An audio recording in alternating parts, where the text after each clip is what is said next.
மக்கள் அனைவருக்கும் வணக்கம்.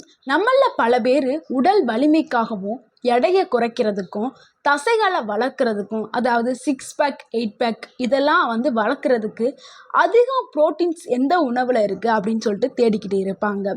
பெரும்பாலோர் புரதம் அப்படின்னு சொன்னாவே அவங்களுக்கு நினைவில் வரக்கூடியது முட்டை தாங்க. நீங்களும் அப்படி தான் நினச்சிட்டு இருப்பீங்க. ஆனால் அதை விட அதிக அளவில் முட்டையை விட 4 மடங்கு அதிக புரதங்கள் இருக்கிற உணவுகளை பற்றி தான் இந்த வீடியோவில் நான் சொல்ல போகிறேன். அதுவும் முக்கியமாக 6 உணவுகள் முட்டையை விட 4 மடங்கு ப்ரோட்டீன்ஸ் அதிக அளவில் இருக்குது. இந்த உணவுகளை பற்றி தான் இந்த வீடியோவில் பார்க்க போகிறோம். ஸோ இந்த வீடியோவை ஸ்கிப் பண்ணாமல் ஃபுல்லாக பாருங்கள். கண்டிப்பாக உங்களுக்கு பயனுள்ளதாக இருக்கும். அதில் ஃபஸ்ட்டு உணவு சோயா பருப்புங்க. அதாவது ப்ரோட்டீனுடைய பவர் ஹவுஸ் அப்படின்னு சொல்கிற அளவுக்கு ப்ரோட்டீன்ஸ் அதிக அளவில் கொட்டி கிடக்குது. அதாவது சோயாங்கிறது உலகிலேயே அதிக அளவு புரதச்சத்து கொண்ட ஒரே உணவு அப்படின்னாவே சோயா தாங்க. இது 100 கிராமில் 36 கிராம் புரதம் இருக்குது. முட்டையில் சுமார் 6லேருந்து 7 கிராம் புரதம் மட்டும்தாங்க இருக்குது.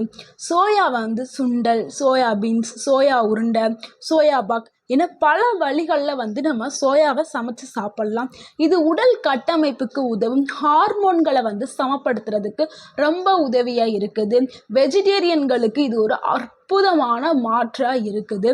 இதை நம்ம உணவாக டெய்லி எடுத்துக்கிறலாம். ஒரு நாளைக்கு 30லேருந்து 40 கிராம் எடுத்துக்கிட்டாவே நம்மளுக்கு ஒரு நாளைக்கு தேவையான ப்ரோட்டீன்ஸ் நம்ம உடலுக்கு கிடைக்க ஆரம்பிச்சிடும். ரெண்டாவது பன்னீருங்க.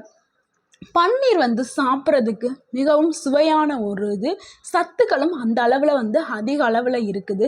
பன்னீர், அதாவது 100 கிராம் பன்னீரை நம்ம எடுத்துக்கிற பொழுது 18லேருந்து 20 கிராம் புரதம் நம்மளுக்கு கிடைக்கிது. அதாவது பாடி பில்டர்ஸ், அதாவது 8 பேக் 6 பேக் வேணும் அப்படின்னா நம்ம பன்னீரை நம்ம எடுத்துக்கிறது ஒரு சிறந்த உணவாகும். எளிமையான இந்த பரோட்டா, சப்பாத்தி இந்த உணவுகளுக்கு ஒரு ஈஸியாக செய்யக்கூடிய சைடிஷாக பன்னீரை நம்ம சமைச்சு அதுக்கு சைடிஷாக எடுத்துக்கலாம். அடுத்து இதில் கால்சியம், புரதம் ரெண்டுமே அதிக அளவில் இருக்குது. அதனால எலும்புகளுடைய வலிமைக்கு ஒரு நல்ல உணவு அப்படின்னா பன்னீர். முக்கியமாக அதிக அளவில் பன்னீரை நம்ம எடுத்துக்கிற கூடாது. ஏன்னா இதில் ஃபேட் இருக்குது. ஸோ அளவாக பன்னீரை எடுத்துக்கிறது ரொம்ப நல்லது. அடுத்து 3வது உணவு அப்படின்னா விதைகள் தாங்க. என்னங்க விதைகளை சொல்கிறீங்க அப்படின்னு நினைக்காதீங்க. விதைகளில் அவ்வளவு சத்துக்கள் இருக்குது. அதுவும் சியா விதைகள், இந்த பூசணி விதைகள், சன்ஃப்ளவர் சீட்ஸ் இது 3லையுமே அதிக அளவில் ப்ரோட்டீன்ஸ், கால்சியம் எல்லாமே அதிக அளவில் இருக்குது.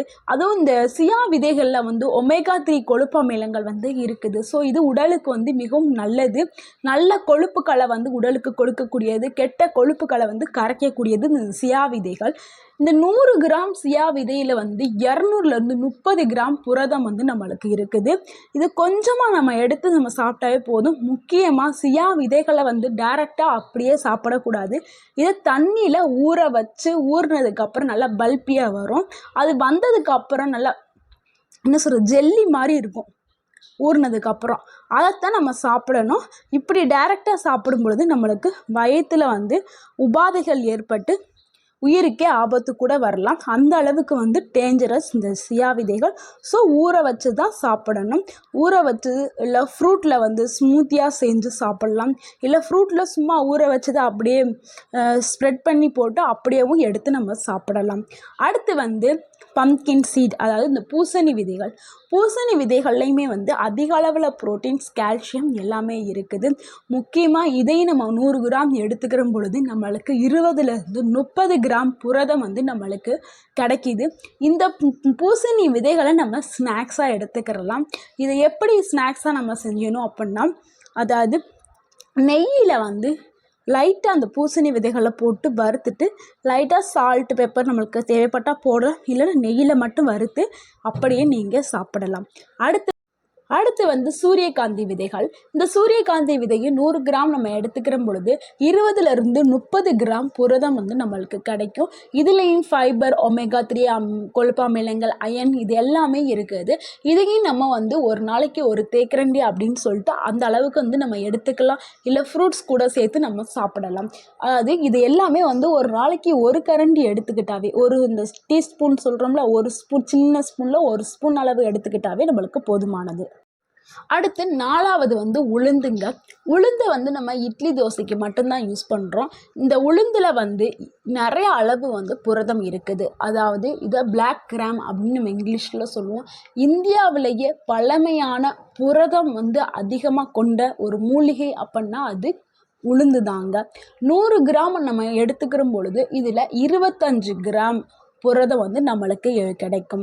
இதை வந்து இட்லி, தோசை, வடைகள், உளுந்தங்கஞ்சி, உளுந்தங்களி இந்த மாதிரி பல வகைகள் செஞ்சு நம்ம எடுத்துக்கிறது ரொம்ப நல்லது. நரம்புகளை பலமாக்கும், எலும்பு வலிமைக்கு ரொம்ப பயன்படும், இரத்தத்தை சுழற்சி செய்கிறதுக்கு இது ரொம்ப பயன்படும். பாரம்பரிய உணவுகளின் முக்கியத்துவம் புரிஞ்சவங்களுக்கு இது இந்த உளுந்தோட நன்மைகள் வந்து தெரியும். அடுத்து வந்து 5வது ஒரு உணவு அப்படின்னா மைசூர் பருப்புங்க. இந்த மைசூர் பருப்பை தினமும் நம்ம வந்து சமையலில் யூஸ் பண்ணும் பொழுது நம்மளுக்கு வந்து அதிக அளவில் புரதம் வந்து கிடைக்கும். அதாவது 100 கிராம் இந்த பருப்பை நம்ம எடுத்துக்கிற பொழுது இதில் 24லிருந்து 26 கிராம் புரதம் நம்மளுக்கு கிடைக்கும். இதை வந்து மைசூர் தால், துவரம் பருப்பு, இல்லை காந்தி பருப்புன்னா பல வகை வந்து இதுக்கு பேர் இருக்குது. இது புரோட்டீன்ஸுக்கு வந்து முக்கிய ஆதாரமாக இந்த மைசூர் பருப்பு இருக்குது. இதில் வந்து சாம்பார், கூட்டு பொரியல், இல்லை பருப்பு ரசம், பருப்பு பொடி இன்னும் பல ரெசிபிஸ் வந்து நம்ம செஞ்சு சாப்பிட்லாம். இது எளிதாக சீரணமாகவும் ஆகும். குழந்தைகள்லேருந்து பெரியவர்களுக்கு எல்லாருக்குமே ஏற்றது இந்த பருப்பு. இது வந்து இந்த பருப்பை வந்து டெய்லி 2 ஸ்பூன் அளவு நம்ம எடுத்துக்கிறது ரொம்ப நல்லது. இல்லைன்னா சாம்பாரில் கூட்டு பொரியல்னு அப்படி எடுத்து நம்ம சாப்பிட்டுக்கிறலாம். அடுத்து வந்து 6வது ஒரு உணவு அப்படின்னா வந்து வேர்க்கடலைங்க. சுவைக்கும் சத்துக்கும் பேர் போனது அப்படின்னா வேர்க்கடலை. இதுவும் வந்து நம்மளுடைய பழங்காலத்து ஒரு உணவு தாங்க. இதில் வந்து 100 கிராம் நம்ம எடுத்துக்கிற பொழுது 25லிருந்து 30 கிராம் புரதம் மட்டும் நம்மளுக்கு கிடைக்கும். இதை வேக வச்சு சாப்பிட்லாம், இல்லைன்னா கொஞ்சமாக சால்ட்டு போட்டு வறுத்தும் சாப்பிட்லாம். இதில் நல்ல கொழுப்பு, புரதம், மெக்னீஷியம் இது எல்லாமே வந்து இதில் இருக்குது. நியாசின் சொல்லக்கூடிய சத்தும் இதில் இருக்குது. சர்க்கரை உள்ளவங்க மட்டும் இதை வந்து அதிக அளவில் சாப்பிடக்கூடாது. இதை வந்து மிதமாக எடுத்துக்கிறது ரொம்ப நல்லது. முக்கியமாக இதை வந்து அவிச்சு ஈவினிங் ஸ்நாக்ஸாக எடுத்துக்கிறது ரொம்ப பயனுள்ளதாக இருக்கும். நைட் நேரத்தில் சாப்பிட்ட உடல் எடை வந்து அதிகரிக்க செய்யும். சில பேரை பார்க்குறதுக்கு ரொம்ப வீக்காக இருப்பாங்க. அதாவது புரோட்டீன்ஸ், அதாவது புரதச்சத்து குறைபாடுனால ரொம்ப வீக்காக இருப்பாங்க. அவங்களுக்கெல்லாம் டாக்டர் அட்வைஸ் பண்ணியிருப்பாங்க, நீங்கள் புரோட்டீன்ஸ் அதிகமாக இருக்கிற உணவுகளை வந்து சாப்பிடுங்க அப்படின்னு சொல்லியிருப்பாங்க. அப்படி இருக்கிற பேஷண்ட்ஸ்களுக்கு புரோட்டீனை வந்து உடனடியாக நம்ம உடம்புல வந்து அதிகரிக்கிறதுக்கு சில டிப்ஸ் தான் நான் சொல்கிறேன். நீங்கள் தினசரி உணவில் வந்து சோயா பன்னீரை சேர்த்துக்கிறங்க. இட்லி தோசை எடுக்கிற வந்து நீங்கள் இட்லி தோசைக்கு இட்லி பொடியாக நீங்கள் எடுத்துக்கிறங்க.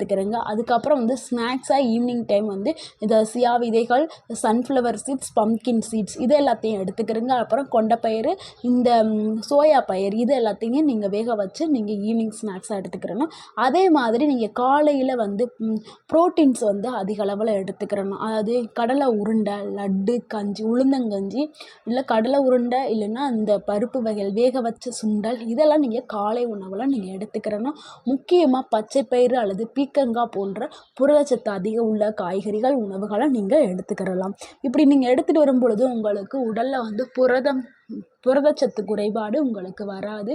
ஏன்னா நம்மளுடைய உடலுக்கு வந்து புரதம் தான் ரொம்ப முக்கியம். நம்மளுடைய பாடியை வந்து பில்ட் பண்ணக்கூடியது ப்ரோட்டீன்ஸ் தான். அதனால் ப்ரோட்டீன்ஸ் ரொம்ப நம்மளுடைய உடலுக்கு வந்து முக்கியமானது. நம்ம சாப்பிடக்கூடிய உணவுகளில் தாங்க நம்மளுடைய வலிமையும் ஆரோக்கியமும் மறைஞ்சிருக்குது. முட்டையை மட்டும் இல்லாமல் பல்வேறு உணவுகளும் புரதத்திற்கான ஒரு முக்கிய மூல காரணமாக இருக்குது. ஸோ அதையும் நம்ம சாப்பிடணும். நம்ம உடலை சரியான பாதையில் வளர்த்து கொள்வது நம்மளுக்கு முக்கியமான ஒரு பங்கு இருக்குது.